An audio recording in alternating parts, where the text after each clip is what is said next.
The stale air of the C-17 still clung to my uniform, a phantom scent of jet fuel and fear, even hours after I'd landed.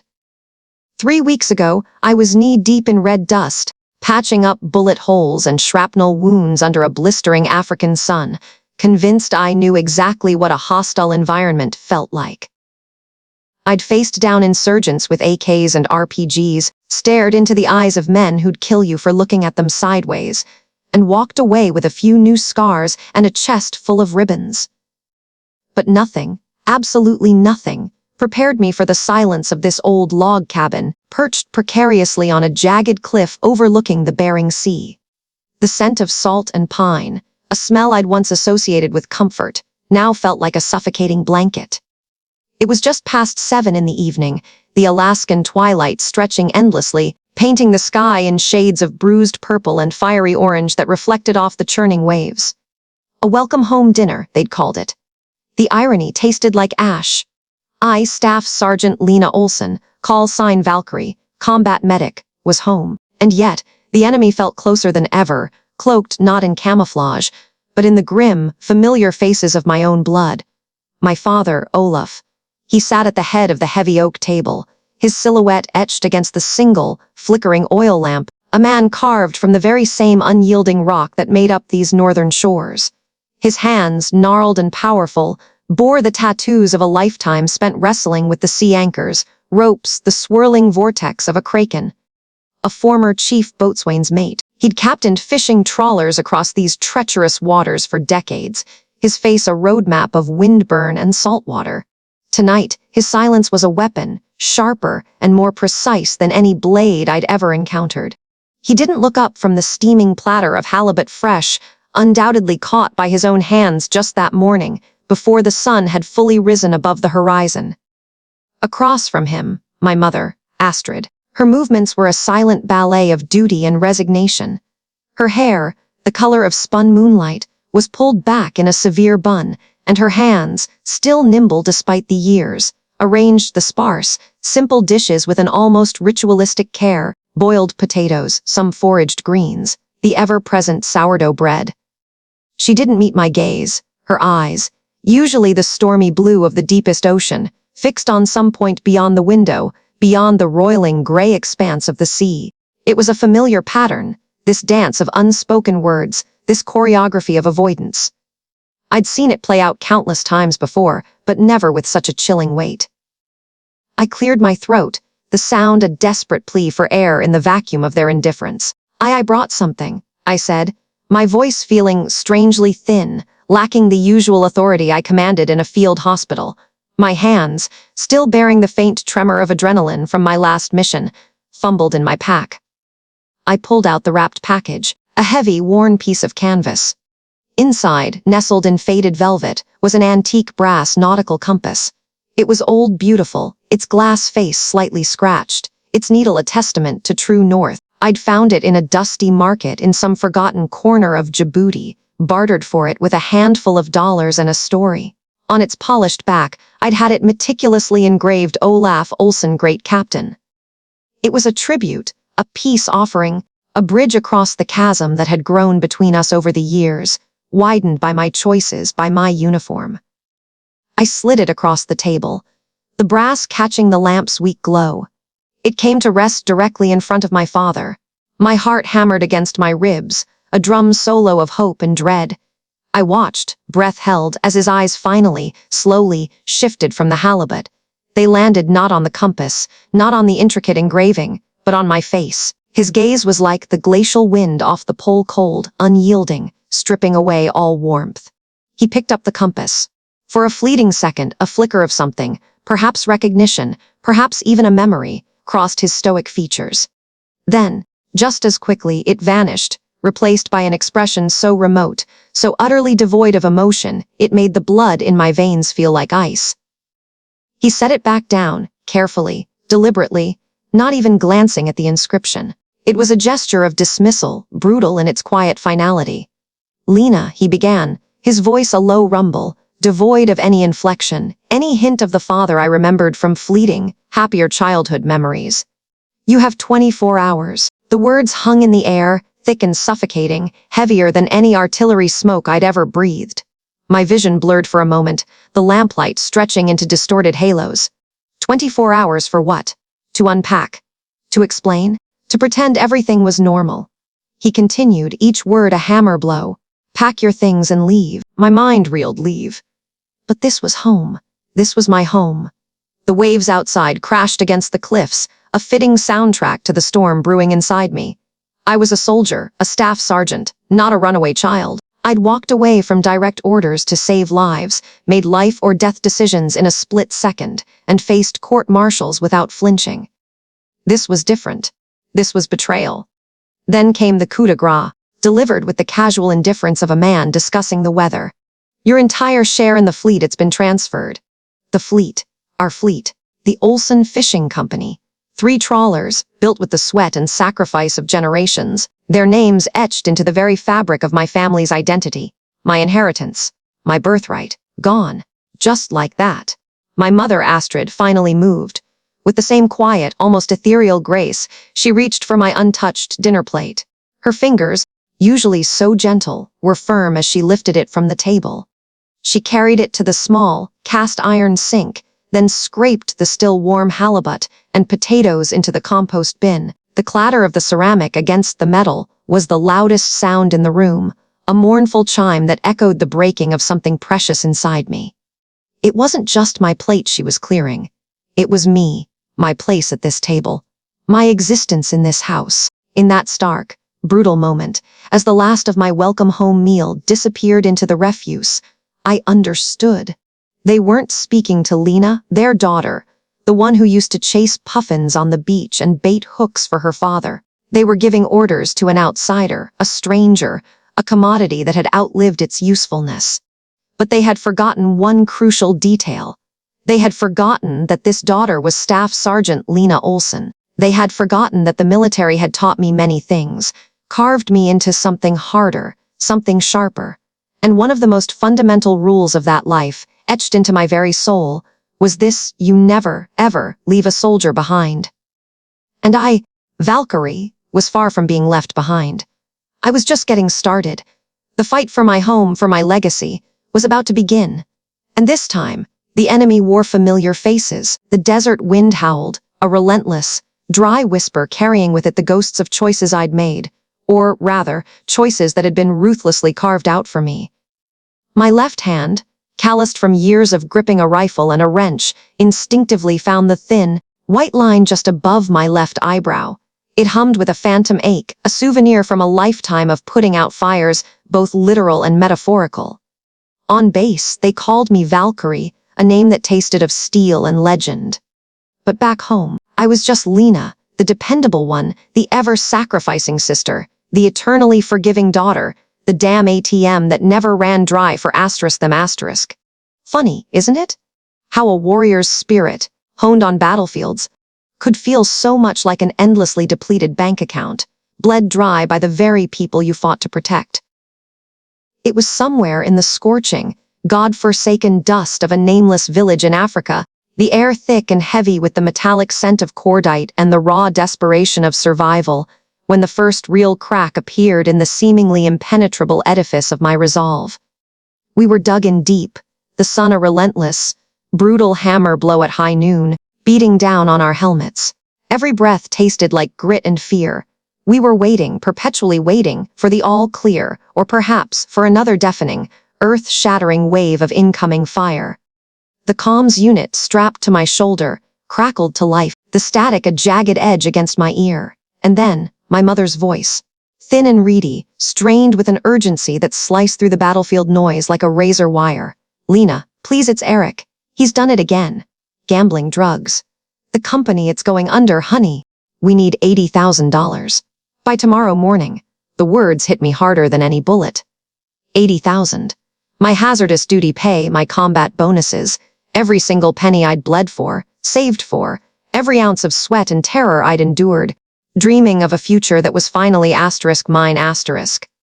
It was all there, earmarked for a quiet life, a small business, a corner of the world where I wouldn't have to fight anymore. I remember the dust in my mouth, gritty like pulverized dreams. A mortar round shrieked overhead, its Doppler effect a chilling countdown, then a concussive boom that rattled my very bones. Mac, my squad leader, a man whose face was a roadmap of forgotten battles, yelled, "Incoming! Get down, Valkyrie!" But I was already fumbling with my satellite phone, fingers slick with sweat and grime, trying to access the military banking app. The air tasted of metal and fear, a familiar cocktail. The screen flickered, the numbers glowed, surreal against the backdrop of war. The transfer went through just as the next blast hit, a sickening impact that knocked me sideways, sending a shower of shrapnel raining down, peppering the sand around me like deadly confetti. One searing piece grazed my arm, a superficial cut that would heal in a week, but the real wound was deeper, a gaping chasm in the hollow of my chest. $80,000. Gone. For Eric. For the ghost of a family legacy I was literally fighting for, under the unblinking eye of a relentless African sun. I came home on leave a few months later, the kind of leave you earn with blood and sleepless nights, the kind you dream of for hot showers and cold beers, for the simple luxury of silence. But instead of the hammock on the porch, instead of the peace I so desperately craved, I found myself in the stifling, humid heat of the boathouse, grease up to my elbows, a heavy wrench in my hand, wrestling with the ancient, stubborn engine of the Valkyrie's call. Dad's boat, his pride and joy, the vessel that had carried our family's fortunes for decades, now just a rusting, groaning hulk of what used to be. Every wrench turn, every scraped knuckle, every drop of oil, felt like a silent, one-sided conversation with him, a man of the sea who believed in honest work, in the integrity of a well-maintained machine, and in never backing down from a challenge. Mom hovered nearby, her voice a chirpy, almost frantic counterpoint to the clang of metal against metal. "Oh, Lena, your brother. He's got such a head for business. This new venture a huge opportunity, darling. He's going to make us rich," I grunted, tightening a particularly stubborn bolt, my muscles burning. Opportunity. That word, especially in connection with Eric, always tasted like stale beer and broken promises, a bitter aftertaste I knew all too well. I knew, even then, as I wiped a smear of oil from my brow with a grease-stained rag, that opportunity for Eric usually meant imminent disaster for everyone else. It was a premonition that chilled me more than the damp sea air. Later, of course, it turned out to be another scam, a tangled web of elaborate lies he'd spun, leaving others poorer, their hopes dashed, and our family name a little more tarnished. But I just kept turning the wrench, trying to fix something I actually could fix, something tangible, something that wouldn't betray me. The dull, persistent sting of that opportunity scam faded into another familiar ache, a growing callus on my soul. It was a few weeks before my next deployment, a rare quiet evening that felt almost too peaceful. I was trying to catch up on some paperwork, the kind of tedious admin that follows you even when you're off base, when the fraud alert pinged on my phone. Not one, but 3 charges, all from high-end boutiques and a casino in Vegas. My emergency credit card. The one I kept specifically for family emergencies, the one my parents knew was only for dire circumstances, for truly catastrophic moments. Eric. My blood ran cold, then roared hot with a fury I rarely allowed myself to feel. When I confronted him, his eyes were shifty, darting away from mine, unable to meet my gaze. "It's nothing, Lena. Just a few things. I'll pay you back." The lie hung thick in the air between us. My mother, bless her ever hopeful, ever forgiving heart, stepped in like a human shield, placing herself physically between us. "Eric needs it, Lena. He's under so much pressure, honey. You're his sister. You have to forgive. Forgive." That word. It hung in the air, heavy with all the unsaid burdens I carried, all the unspoken sacrifices. Forgive what? The constant drain on my resources? The blatant disregard for my trust? My own bone-deep exhaustion? It wasn't about the money anymore. It rarely ever was. It was about the principle, the blatant disrespect for everything I was doing, everything I was sacrificing, every piece of myself I was giving away. But my mother's gaze, soft and pleading, a mirror of the woman who used to tuck me in at night, always disarmed me. She never saw the tool I was becoming, only the sister she desperately wanted me to be, the one who would always patch things up, the final straw, the one that splintered the last vestiges of my patience, shattering them into 1,000 jagged pieces, came just before my most recent deployment. The desert was calling again. The promise of heat and danger a familiar, almost comforting embrace compared to the emotional minefield of home. My phone rang, an unfamiliar number, but I knew. Eric. His voice, syrupy sweet at first, a transparent veneer of false charm, then quickly turning demanding, petulant. Lena, I need 10,000. Just 10. This one last time. It's for a solid investment, I swear. My jaw tightened so hard it ached. My resolve, for once held firm. No, Eric, I can't, I won't. I have nothing left to give you. The sweetness vanished completely, replaced by a venomous snarl, his words sharp as shrapnel. You soulless machine in uniform. That's all you are, isn't it? Just a tool. A weapon. You don't know anything about family? You don't know about loyalty. His words, meant to wound, lodged deep, echoing the dark thoughts I sometimes had about myself. And then, in the background, muffled but clear, I heard my father's voice, his tired sigh carrying across the phone lines, a weary endorsement. Let him be, son. She's just a tool. Just a tool. The words reverberated, merging with Eric's, forming a chilling chorus that resonated with a truth I had tried so hard to deny, a truth that burrowed into my very core. A tool. Disposable. Useful. Unfeeling. Was that all I was now? Was that all I had ever been? A means to an end for a family that saw me only for what I could provide, not for who I was. The desert night wrapped around me now, a cold, indifferent embrace that felt almost merciful. I was a tool, yes. A damn good one, honed by fire and purpose. But even the sharpest tools could break. And as I stared into the endless, star-strewn sky, a new, dangerous thought began to form, a tiny ember in the ashes of my broken dreams, glowing with a fierce, rebellious heat. What happens, I wondered, when the tool finally decides it's had enough of being used, of being ground down to nothing? What happens when it turns its edge on its master? The wind whispered its answer, a low, guttural growl. And for the first time in a long, long time, it wasn't the sound of distant bullets, but the quiet, terrifying promise of a coming storm. A storm I might just be the eye of. The silence in the room was a heavy shroud, far more suffocating than any dust motes dancing in the single beam of moonlight slicing through the grimy window. My old room, or what used to be. A ghost of a girl used to sleep here, dreaming of escape. Now, the escape route had turned into a cul-de-sac. You don't need a home, Lena, his voice, still sharp as shrapnel, echoed from years ago. A prophecy, it turned out. Or a curse. I ran a hand over the chipped paint of the windowsill, the grit clinging to my fingertips like a memory I couldn't quite shake. The girl who once lived here, the one who tried so hard to please, she was gone. Flushed away with every drop of sweat, every tear, every single round fired downrange. What stood here now was different. Harder. Sharper. Sergeant Valkyrie Olsen. Yeah, that sounded right. My body ached, not just from the last flight, the cramped seats, the recycled air. It was a deeper ache, a weariness that clung to my bones, a residue of betrayal. The kind of exhaustion no amount of sleep could fix. I walked into the bathroom, the cracked tiles under my bare feet familiar and cold. Turning the knob, I let the water hit me, deliberately skipping the hot. It was a brutal shock, a jagged edge cutting through the fog in my mind. Each icy stream was a purge, washing away the dust of memory, the clinging tendrils of hurt, the soft edges of the daughter I once was. It was a baptism by ice, stripping me down to the core. Breathe, Valkyrie. In. Out. Let it go. Let the numbness take over. The cold was a comfort, an honest pain after the insidious warmth of deceit. I scrubbed, not just my skin, but every molecule of doubt, every flicker of what if.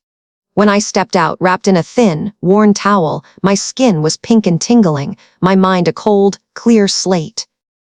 Ready, the clean combat uniform lay on the bed, neatly folded, its camouflage pattern a familiar comfort. It wasn't just fabric, it was a second skin, a suit of armor I'd earned, piece by bloody piece, under sun-baked skies, and in dust-choked compounds. The rough cotton against my skin was a promise, a declaration. My boots, polished to a dull sheen, stood sentinel beside it. I dressed in silence, each movement precise, automatic. The weight of the vest, the familiar feel of the dog tags against my chest, The way the trousers settled on my hips, it wasn't just dressing. It was assembling. Sergeant Valkyrie Olsen, back in uniform. Back in the fight. The room, once a sanctuary, then a prison, now had to be a staging ground.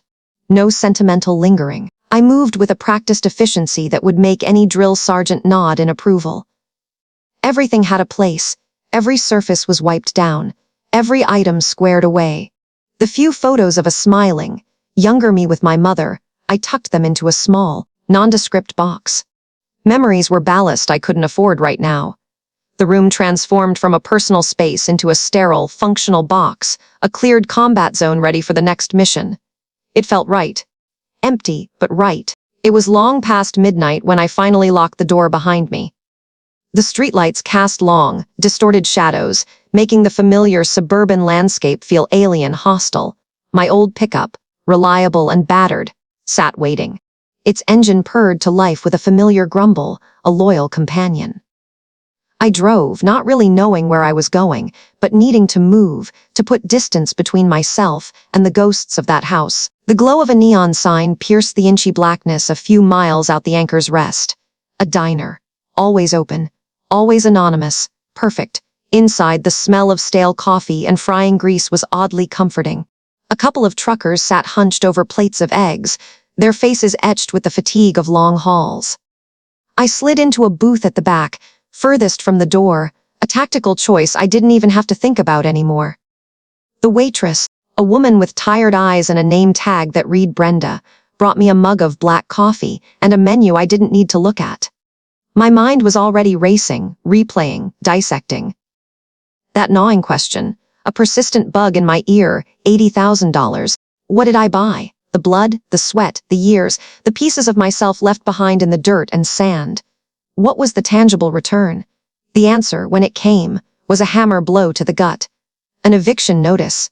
It wasn't just a piece of paper. It was a declaration, a rejection, a final, brutal severing of ties. The coffee tasted bitter, a perfect mirror of my mood. I pulled a crumpled napkin from the dispenser, its thin paper surprisingly sturdy. Then, from my pocket, a pen, its click a sharp punctuation mark in the quiet hum of the diner. It was time to switch gears, from introspection to execution. This wasn't about grieving anymore, it was about getting even. Not for revenge, but for justice. For every soldier who came home to find their world upended, their sacrifices forgotten. My hand moved across the napkin, the pen scratching out lines and boxes, a crude but effective battlefield map. Operation Reclamation. Asked main objectives: 1. Ask asset recovery: reclaim what was rightfully mine. The house, the land, the legacy stolen too. Justice served: hold those responsible accountable. No one gets away with this. Secondary objectives: 1. Astraxt, truth unveiling: expose the web of deceit. Others might be next. This wasn't just about money or property, it was about principle. About honor. I divided it into 4 strategic phases, sketching them out quickly. Phase I: reconnaissance. Gather intelligence. Who are the players? What are their weaknesses? Where are the vulnerabilities? Phase the 2. Infiltration, secure access. Legally, professionally, relentlessly. Phase the 3. Engagement. Confrontation. Legal battles, public pressure, every available avenue. No holds barred. Phase the 4. Consolidation. Secure victory. Ensure no repeat offense, establish a new foundation. My mind, sharpened by years of tactical training, saw the patterns, the potential pitfalls, the angles of attack. This wasn't a firefight, but the stakes felt just as high, the enemy just as insidious. They were wearing suits, not uniforms, but their weapons were just as deadly: lies, manipulation, bureaucracy. I stared at the crude blueprint on the napkin, a grim smile touching my lips. My reflection in the diner window was a stranger. No, not a stranger. A warrior. A cold, calculating warrior. The words of Theodore Roosevelt, etched into a plaque at the base gym, flashed into my mind. a beacon in the darkness asterisk. It is not the critic who counts, not the man who points out how the strong man stumbles, or where the doer of deeds could have done them better. The credit belongs to the man who is actually in the arena, whose face is marred by dust and sweat and blood, who strives valiantly, who errs, who comes short again and again, because there is no effort without error and shortcoming, but who does actually strive to do the deeds, who knows great enthusiasms, the great devotions, who spends himself in a worthy cause, who at the best knows in the end the triumph of high achievement, and who at the worst, if he fails, at least fails while daring greatly, so that his place shall never be with those cold and timid souls who neither know victory nor defeat. I wasn't a victim. I was the one in the arena. My face was indeed marred by dust, sweat, and blood, both literal and metaphorical, and I was damn sure going to strive valiantly. This was my fight, and Sergeant Valkyrie Olsen never backed down from a fight. Not ever. The game was on. The hunt was back on. The cheap motel room felt like a solitary confinement cell, the walls closing in, each tick of the ancient clock amplifying the thrumming anxiety in my chest. This wasn't a mission briefing under the harsh lights of a tactical operations center, nor was it the adrenaline surge of a hot zone. This was different, quieter, but the stakes felt just as high, maybe even higher, because this enemy wore a familiar face. Phase 1 reconnaissance. My initial target, Sarah Shark Miller. We'd been debate rivals in high school, and while I'd traded the podium for a rifle, Sarah had swapped closing arguments for closing loans. She was sharp, meticulous, and held a position of authority at the Alaska Coast Bank, the same institution that had funded the ill-fated fishing fleet and, by extension, the Valkyrie's call. There was a direct line there, a connection I needed to exploit carefully. I called her just before noon, leaning against the cold, peeling wallpaper of the motel room, my good hand clutching the phone, the other a dull ache at my side. My voice, I hoped, betrayed none of the tremor that was rattling through my bones. "Sarah," I started, trying for a tone that was casual but urgent. "It's Lena Olsen. Look, I need a favor, off the record." I laid out a carefully constructed narrative, framing it as a concern over unusual activity on my credit report, specifically regarding family assets. I mentioned the boat, Valkyrie's call, just enough to catch her attention without explicitly stating my suspicions about my brother. I explained my current, somewhat complicated, situation, vague references to my discharge and ongoing recovery, and emphasized the need for discretion. Sarah, ever the professional, listened intently, her questions precise. She agreed to look into it, a silent understanding passing between us that went beyond mere professional courtesy. Then came the wait. Those hours stretched into an eternity. I walked the cramped perimeter of the room, my leg protesting with every step, the phantom ache of the shrapnel wound, a constant reminder of how much my life had derailed. My mind raced, replaying every interaction with Sven, every glance, every careless word. Had I been blind? Too trusting? The questions gnawed at me, a relentless barracuda in the murky waters of my memory. I tried to distract myself, cleaning my sidearm, a habit ingrained from years of military discipline, but my hands trembled too much. Every passing car on the highway outside, every distant siren, had me jumping. I tried to eat the pre-packaged sandwich I'd bought from a convenience store, but it tasted like ash. My combat training had prepared me for enemies I could see, threats I could quantify.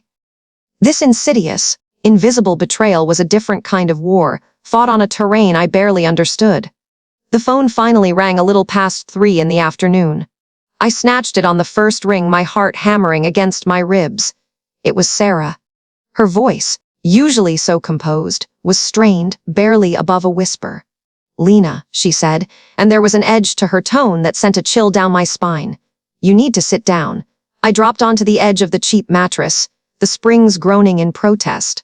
"What is it, Sarah?" My voice was tight, a guttural rasp. She took a deep breath. "Lena, there's a second mortgage. An $80,000 loan. Taken out on the Valkyrie's call 6 months ago." My breath hitched.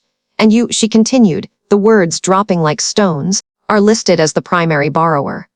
The air left my lungs in a rush. $80,000. My mind reeled. That's impossible. I didn't sign for any second mortgage. I know, Sarah said, her voice heavy with regret. But the paperwork is all there. Your military record, your social security number, your signature. All of it. It's all been falsified, Lena. The words hit me like a physical blow, worse than any shrapnel. My military record. My identity. Someone had not just stolen money. They had stolen *me*. The betrayal, deep and searing, was no longer a suspicion but a cold, hard fact. It wasn't just Sven's recklessness, it was a deliberate, calculated act of fraud. My first instinct was rage, a red haze that threatened to consume me. But years of discipline kicked in. Panic was a luxury I couldn't afford. I needed to move, to act. I thanked Sarah, her words of caution about the severity of the situation barely registering through the roar in my ears, and hung up. My next call was to Captain Maya Oracle Singh, my former intelligence officer, now a formidable lawyer. Maya had seen it all in her time in uniform, from classified intel breaches to the intricate dance of military justice. She was the one I needed, the one who could cut through the noise and tell me exactly what I was up against. I laid out the facts, concisely, clinically, suppressing the tremors in my voice. There was a moment of silence on her end, then a sharp intake of breath. Lena, Maya's voice was grave. This isn't just a family dispute anymore. This is a federal offense. Identity theft, loan fraud, and exploiting your status as a service member. That's a felony, Lena, a serious one. They've used your identity, your service, to commit a crime. The full weight of her words settled over me, chilling me to the bone. This wasn't just about money, or a boat, or even my brother's debt. This was about my name, my honor, being used as a weapon against me. It was an attack on everything I had ever stood for. What do I do? I asked, the question a raw plea. You go home, Lena, Maya instructed, her voice regaining its usual steel, and you start gathering evidence. Everything. Bank statements, old loan documents, mail, anything related to the boat. Look for anything out of place, anything you don't recognize, especially financial records from the last 6 months. Don't touch anything that might compromise a potential crime scene. You're on a new kind of reconnaissance now, soldier. And the clock is ticking. I stared at the phone after she disconnected, the cheap plastic suddenly feeling heavy in my hand. Go home. To the house that now felt like the heart of a trap. My gut churned, a mixture of dread and a cold, determined fury. This was no longer just about salvaging a legacy. It was about fighting for my very identity. A battle I hadn't even known I was enlisted in, until just a little past 3 in the afternoon. The biting cold of an Alaskan night was a familiar embrace, but tonight, it felt like a prelude to something far colder. I parked my beat-up truck a good 3 blocks away, tucked into the shadows behind an abandoned fishing shack. The sort of place only a local would know existed. It was a little past midnight, the air thick with the sharp tang of the sea, and the promise of a truly brutal Alaskan winter just around the corner. Every instinct, honed by years of navigating hostile territories, screamed at me to be cautious, to move like a ghost. This wasn't Fallujah, but the enemy felt closer, more insidious. The familiar crunch of gravel under my boots, as I traversed the back alleys, past the darkened windows of neighbors I'd known since I was a kid, felt amplified in the oppressive silence. The old family cabin, a crooked silhouette against the faint glow of the distant town, loomed ahead, a monument to a past I no longer recognized. It smelled the same, a pervasive mix of old wood, the faint, lingering scent of fish from my father's days on the trawlers, and something else now, something musty and forgotten, like a promise left to rot. My heart hammered a rhythm against my ribs, a drumbeat of apprehension that had nothing to do with fear and everything to do with the impending confrontation with a truth I already suspected but desperately needed to confirm. I retrieved the spare key, tucked under the loose floorboard on the back porch, a secret place only my father, Eric, and I had ever known. The lock groaned softly as I turned it, a sound that resonated with the aching betrayal I carried. Slipping inside, I moved with the tactical precision drilled into me over a decade of service. Every creak of the floorboards, every whisper of the wind through the eaves, was amplified in the oppressive quiet. The house was a tomb, its silence a heavy shroud. My target was the attic, a chaotic repository of family history, where my father, in his own peculiar way, kept important papers. His filing system was less a system and more a series of organized chaos, but I knew his quirks. Up the narrow, creaking stairs I went, my tactical flashlight sweeping the dust motes dancing in its beam. The attic was a labyrinth of forgotten furniture, boxes overflowing with outdated fishing gear, and the ghosts of Christmases past. It reeked of mildew and stale air, a scent that prickled at the back of my throat. My beam cut through the gloom, illuminating dusty shelves stacked high with yellowed newspapers, faded photographs, and countless forgotten trinkets. My eyes scanned, searching for the specific kind of clutter that would signal my father's important documents cache. I found it eventually, tucked behind an old chest, a stack of worn cardboard boxes, some labeled in his spidery handwriting. My gaze landed on one, crudely marked Decla23 So Toby ship records. A cold knot tightened in my stomach. This was it. With hands that trembled only slightly, a betrayal of my otherwise stoic facade, I pulled the box out.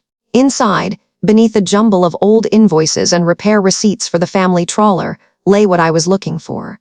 A heavy manila envelope, thicker than it should have been. I pulled out the contents. The first documents were original loan papers from Alaska Coast Bank, dated to a period just after I had deployed. My name, Lena Petrova, was emblazoned at the top. Beneath it, a signature that mimicked mine, but with a slight, almost imperceptible hesitation on the L and a different slant to the A. It was a good forgery, but not perfect. Not to me. A phantom limb of betrayal pulsed through my veins. They had used my identity, my service record, my good name. Behind those, neatly tucked away as if meant to be overlooked, were the bank statements. A sickening cascade of numbers and dates unfolded before me. There it was, stark and undeniable, a deposit of $80,000 into Eric's personal account, made just weeks after my signature had been forged on the loan documents. And then, the withdrawals. Large, frequent sums, draining the account at an alarming rate. Interspersed were overdue notices from the bank, increasingly urgent, for payments that had never been made. The family hadn't even bothered to pay the interest. It was all there, laid bare in the stark, unforgiving light of my tactical flashlight. Eric's greedy hand, my father's blind protection of his only son, their combined conspiracy to leverage my good standing, my reputation, to secure funds they never intended to repay. To then exile me, to ensure Eric could sweep in and claim everything. A cold fury, unlike anything I'd felt even on the battlefield, washed over me. It was a chilling realization that this wasn't just a family dispute. It was a hostile takeover, a coordinated attack, a criminal enterprise orchestrated by the very people who were supposed to be my kin. They weren't just taking my legacy, they were dismantling my entire life, piece by painful piece. My own blood, turning their backs, orchestrating my downfall for a few measly dollars. The cabin, once a sanctuary, now felt like a crime scene, the air heavy with the stench of their deceit. The evidence was in my hand, irrefutable, damning. The time for grieving, for personal investigation was over. The time for diplomacy was long past. I closed the box, a grim resolve settling deep in my bones. I had found their weapons. Now it was time to call for backup. The morning after my world had fractured, leaving me standing amidst the wreckage of what I'd once called family, I found myself back at the house. The sun was just climbing above the horizon, casting long, accusing shadows across the familiar rooms, making everything look alien. An emptiness had settled deep in my bones, heavy as a sandbag. This wasn't home anymore, if it ever truly had been. It was just a place filled with ghosts and echoes of a life I was now shedding. My mission was simple: gather the last of my personal effects. Not much, really. A few clothes, some dog-eared paperbacks I'd hauled from base to base, and a couple of boxes of old photographs. As I knelt by a dusty crate in the living room, sifting through faded Polaroids of smiling faces and forgotten summers a younger me, before the uniform, before the world started making sense in a different kind of brutal arithmetic. The front door creaked open. I didn't need to look up to know who it was. The distinctive shuffle of worn-out work boots, the scent of pipe tobacco and something vaguely briny, like the sea itself. Morning, Sergeant. Old man Kjell. Kjell Hansen. My next-door neighbor since I was knee-high to a grasshopper. A grizzled old sea dog, former Marine Corps, with eyes that saw too much and a silence that spoke volumes. He always called me Sergeant, never Lena, not even kid or girl. It was a mark of respect, a recognition of who I was beyond the confines of this small town and this house. It was also a challenge, a reminder that the world outside this domestic battlefield had rules, and I knew them. Morning, Mr. Hansen.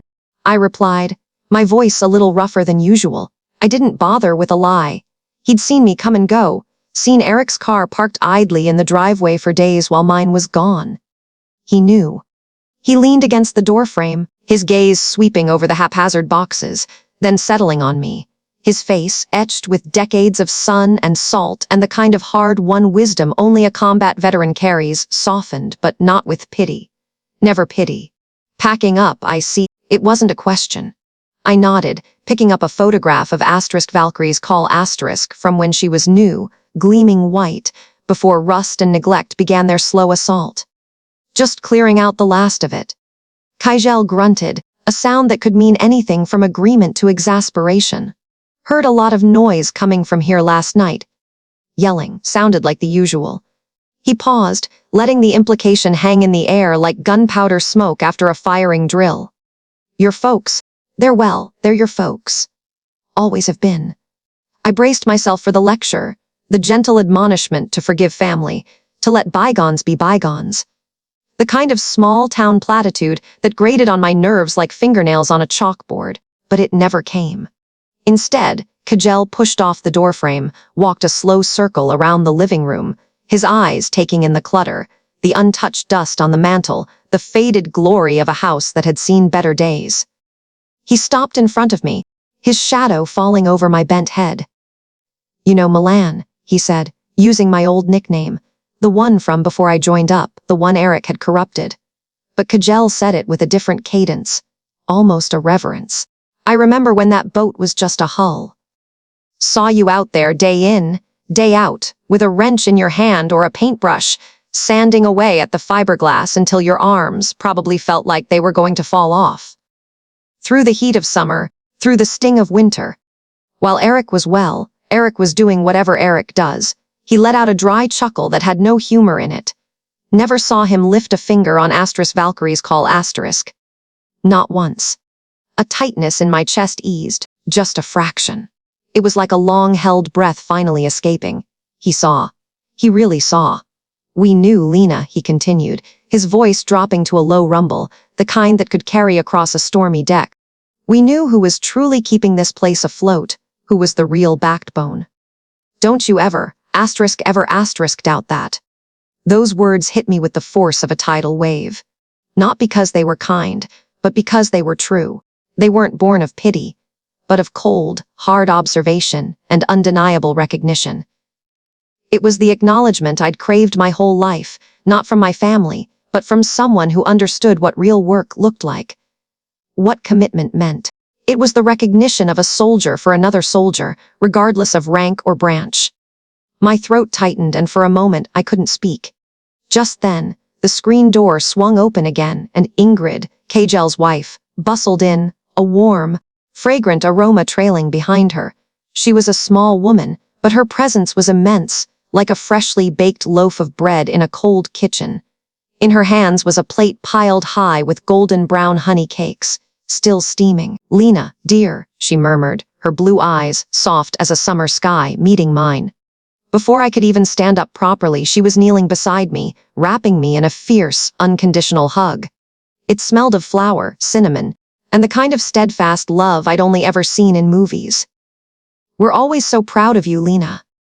Her words, coupled with Kjell's blunt honesty, chipped away at the concrete shell I'd built around myself. It wasn't just the warmth of her hug or the scent of her baking, it was the warmth of belonging. Kjell cleared his throat. Look, Sergeant. I know things are complicated, but you're not alone out here. Never have been. He paused, his gaze thoughtful. There's an organization. The Sea Wolf Foundation. They're good people. Mostly ex-Marines, some Navy. They help veterans, especially those dealing with family stuff, legal battles, getting back on their feet. Good network. I'll put you in touch. My head snapped up. A network. A foundation. Resources. It was a tangible lifeline, not just empty words. Then Kajel's voice hardened, taking on that unmistakable Marine Corps edge, a cadence that transported me back to the barracks, to the parade ground, to the unspoken bond forged in shared hardship. In the Corps, we've got a rule: you don't leave a man behind. Not on the battlefield, not back home. It's the same here, Lena. You're one of us. Always have been. Anything you need, you just call. And I mean anything asterisk. His eyes held mine, unwavering, a promise as solid as granite. It wasn't blood that made a family, I realized, my heart swelling with an emotion so profound it bordered on pain. It was choice. It was understanding. It was unwavering, unconditional support from those who saw you, truly saw you, for who you were, uniform or not, scars and all. It wasn't the family I'd been born into, but the family I'd finally found. I looked at the honey cakes, at Kajel's weathered face, at Ingrid's gentle smile. This wasn't pity. This was a covenant, a new alliance. And for the first time in what felt like a very long time, I felt a flicker of something potent, something akin to hope, and a resolve that hummed like a live wire. The world might have thrown me overboard, but these were the people extending a hand. And I had a feeling, a gut feeling honed by years of combat, that with them, I could not only swim, but perhaps, eventually, even fly. The Valkyrie's call wasn't just a boat, it was a beacon, and I was about to answer it. The morning sun, just cresting the eastern ridge, cast long, distorted shadows across the driveway. It felt like a scene from a movie, one of those quiet moments before the storm, but this storm had been brewing inside me for months, maybe years. Phase 3 asset extraction. It sounded clinical, cold, exactly what I needed it to be. My heart, against my will, still held a tiny flicker of hope that this wouldn't be necessary, that somehow common sense or decency would prevail. But that flicker was a ghost, a phantom limb of a past I was rapidly leaving behind. The pain in my recovering arm was a dull throb, a constant reminder of actual battles, and this, though bloodless, felt just as crucial. I picked up my phone, the weight of it suddenly immense. This wasn't a casual call.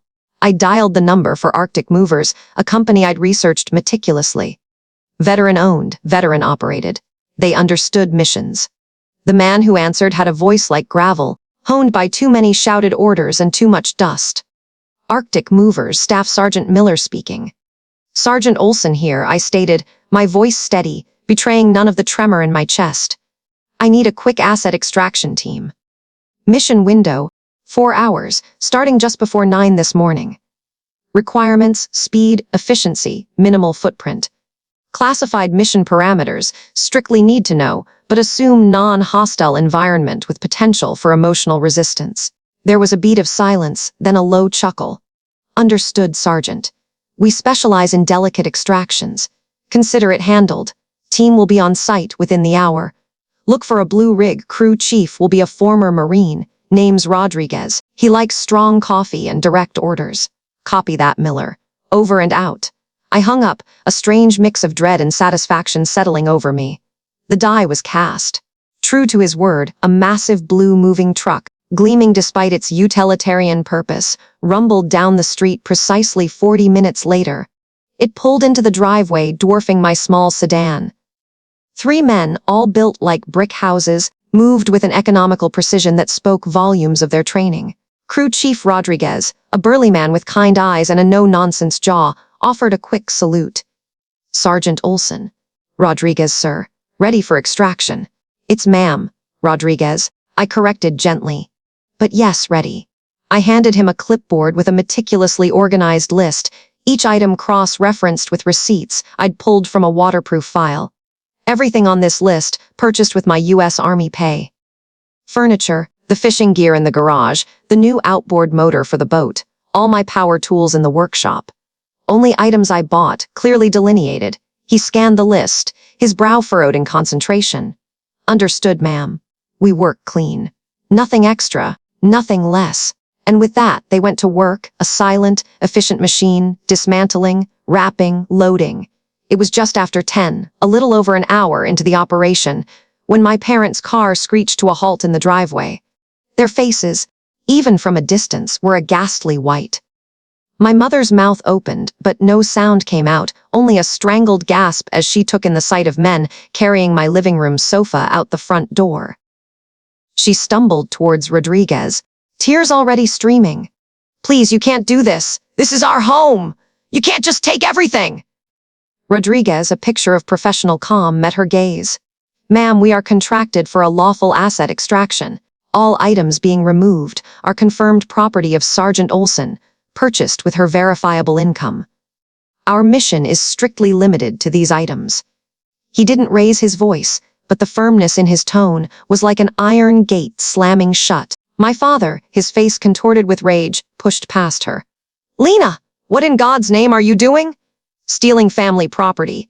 After everything we've done for you." His voice cracked, a vein throbbing in his temple. It was the same performative outrage I'd seen too many times. I stepped forward, placing myself between my father and Rodriguez's team. My own voice was shockingly calm, almost a whisper against his fury. "These are assets purchased with a U.S. Army soldier's pay, and that soldier is currently redeploying said assets to a more secure location. Property that I bought with my money, earned fighting for this country, while you two were busy you know what you were busy doing." The implication hung heavy in the air, referencing the years of financial neglect and manipulation. His mouth snapped shut. The fight left his eyes, replaced by a dawning, terrible understanding. He had no counter. He knew it was true. Just then, Eric's beat-up sedan, always too loud, roared into the driveway, kicking up gravel. He burst out of the car, eyes wild. He didn't even notice my parents at first, charging straight for the front door, which stood wide open, revealing the cavernous emptiness within. "What the hell is going on here? Where's all our stuff?" he bellowed, his voice echoing in the hollow rooms. The house, stripped of its familiar clutter, suddenly felt vast and impersonal, a stage for a final act. I met him at the threshold, blocking his path. "Your stuff, Eric? Or my stuff?" I let the question hang, my gaze unwavering. His face, already flushed, began to pale. I reached into my fatigue pants pocket and pulled out the thick stack of documents, the fake loan applications, the forged signatures, the fraudulent paperwork. I held them up, then let them flutter to the worn wooden floorboards, each page a damning accusation. Federal bank fraud, Eric, multiple counts, each one carrying a hefty sentence. And since I'm active duty, this falls under military jurisdiction as well. A court-martial, perhaps, in addition to civilian charges. My voice was quiet, almost conversational, but each word landed like a hammer blow. His eyes darted from the papers to my face, then frantically, fearfully, out the front window. He saw them then Mr. Kagel, my old neighbor, a Navy vet, standing silently near the street with another, younger veteran I didn't recognize, both watching, both guardians. They hadn't moved a muscle, but their presence was a silent, unyielding threat. The reality of his situation, the depth of my preparation, finally hit him. Panic contorted his features. He let out a strangled cry, a sound more animal than human, and lunged, shoving me hard. My recovering arm flared with pain, but I held my ground, barely swaying. He didn't spare a second glance, scrambling back to his car, fumbling with the keys, the engine coughing to life.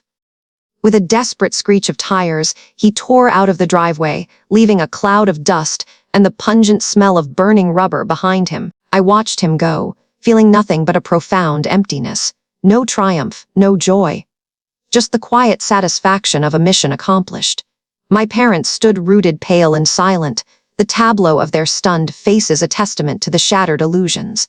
I pulled out my satellite phone, the secure line I used for official comms, and dialed Maya. "Phase 3 complete," I said, my voice steady, professional. "Eric's been informed. He's on the run. Prepare for Phase 4 full-scale legal offensive. It's time to bring the full weight of the hammer down." The day of the trial dawned with a cold, almost surgical precision. I woke before the alarm, the chill Montana air biting at the edges of the window pane, a stark contrast to the humid heat of deployment. I dressed in my army service uniform, the dress blues, with a meticulousness reserved for inspections or a fallen comrade's funeral. Each medal, each ribbon, was a testament to battles fought, not just overseas but within myself. My purple heart, earned from the shrapnel that had torn into my side, was a silent declaration I was a survivor, not a victim. I wasn't there to plead for mercy, I was there to reclaim my name. Looking in the mirror, the crisp lines of the uniform, the glint of polished brass, reflected a stranger and a familiar warrior all at once. Staff Sergeant Olsen, reporting for duty. My family, they'd looked worn, faded, like photographs left too long in the sun. Eric, my brother, slouched in a cheap suit that hung on him, a testament to a life not built but merely consumed. No medals for him, just the weight of his own making. Inside the courthouse, the air was thick with unspoken accusations and the dry rustle of legal papers. My lawyer, Maya Oracle Singh, moved with a quiet confidence that was both reassuring and terrifying. She was a force of nature in a power suit, her eyes missing nothing. She laid out the case with a surgeon's precision, dissecting the fabricated loan, presenting every bank statement, every email, every text message that proved my unwavering financial support, year after year, even from halfway across the world. She painted a picture not of a sister lending a hand, but of a soldier's hard-earned pay siphoned away, a deliberate financial ambush masked as family obligation. I watched Eric's face, devoid of remorse, only a simmering resentment that I dared to expose him. Then came Mr. Kagel, my old high school principal, a man whose quiet integrity had always been a beacon in my life.